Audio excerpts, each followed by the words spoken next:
ইসরায়েলের বিরুদ্ধে অস্ত্র নিষেধাজ্ঞা অপসারণের আহ্বান জানিয়েছেন ফ্রান্সের প্রেসিডেন্ট ইয়ামানুয়েল ম্যাক্রো।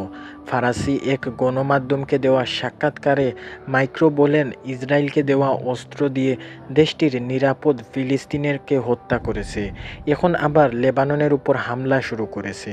তবে ম্যাক্রোর এই আহ্বানে কড়া সমালোচনা করেছেন ইসরায়েলের যুদ্ধবাজ প্রধানমন্ত্রী বেনিয়ামিন নেতানিয়াহু। খবর তিনি জানান, তিনি ক্ষুদ্র প্রতিক্রিয়া ব্যক্ত করে বলেন, প্রেসিডেন্ট ম্যাক্রোর এই আহ্বান অপমানজনক। নেতানিয়াহু দাবি করেন, ইসরায়েল নিজেকে রক্ষার জন্য সভ্যতা শত্রুদের সঙ্গে তিনটি ফ্রান্সের সঙ্গে একই লড়াই করেছে। নেতানিয়াহু বলেন, সব সভ্য দেশকে ইসরায়েলের পাশে দৃঢ়ভাবে দাঁড়ানো উচিত। পরিপূর্ণভাবে সারা বিশ্বে স্থিতিশীলতা, শান্তি ও নিরাপত্তা ফিরে না আসা পর্যন্ত অগ্রসর অব্যাহত রাখা উচিত বলে তিনি উল্লেখ করেন। এর আগে ইয়ামানুয়েল ম্যাক্রো তার সাক্ষাৎকারে বলেন, ইসরায়েলের সব ধরনের অস্ত্র পাঠানো বন্ধ করা দরকার। এই সব অস্ত্র দিয়ে গাজার যুদ্ধ করার সুযোগ দেওয়া উচিত নয়। যুদ্ধবাজ নেতানিয়াহু সব আহ্বান ও অনুরোধ উপেক্ষা করে গাজা এবং লেবাননের অগ্রসর অব্যাহত রাখার প্রেক্ষাপটে ফরাসি ইসরায়েলকে বলেন, তিনি আমাদের কথা শুনছেন না। আমাদের অস্ত্র দিয়ে গাজায় যুদ্ধ শুরু করা উচিত নয়। আমরা খুব সহজেই এবং খুব শীঘ্রই এগুলো বন্ধ করে দেব। মধ্যপ্রাচ্য চলমান সংকটের মধ্যে ফরাসির প্রেসিডেন্ট ইয়ামানুয়েল ম্যাক্রো ইসরায়েলকে গাজায় হামলার জন্য অস্ত্র সরবরাহ বন্ধের আহ্বান জানিয়েছেন। তিনি বলেছেন, এই মুহূর্তে সবচেয়ে জরুরি হলো রাজনৈতিক সমাধানে ফিরে আসা এবং গাজায় যুদ্ধ ব্যবহার করার জন্য অস্ত্র সরবরাহ বন্ধ করা। ম্যাক্রো সাংবাদিককে জানান, ফ্রান্স বর্তমানে ইসরায়েলকে কোনো অস্ত্র পাঠাচ্ছে না। অন্যদিকে ইসরায়েলি সামরিক বাহিনী জানিয়েছে, তারা 7 অক্টোবর হামলার বার্ষিক উপেক্ষা ইরানের বিরুদ্ধে গুরুতর এবং গুরুত্বপূর্ণ প্রতিশোধ নিতে প্রস্তুত হচ্ছে।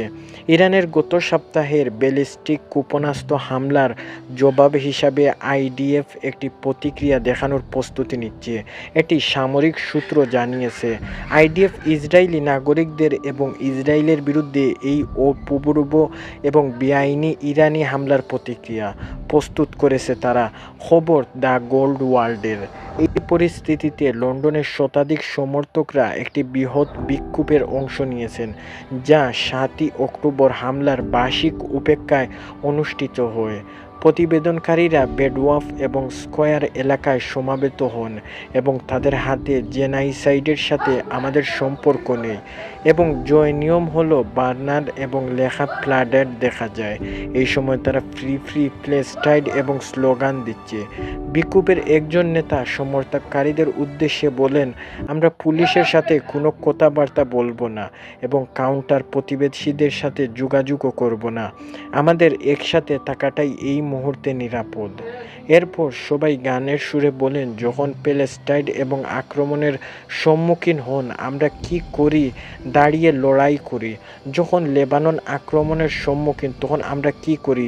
দাঁড়িয়ে লড়াই করি।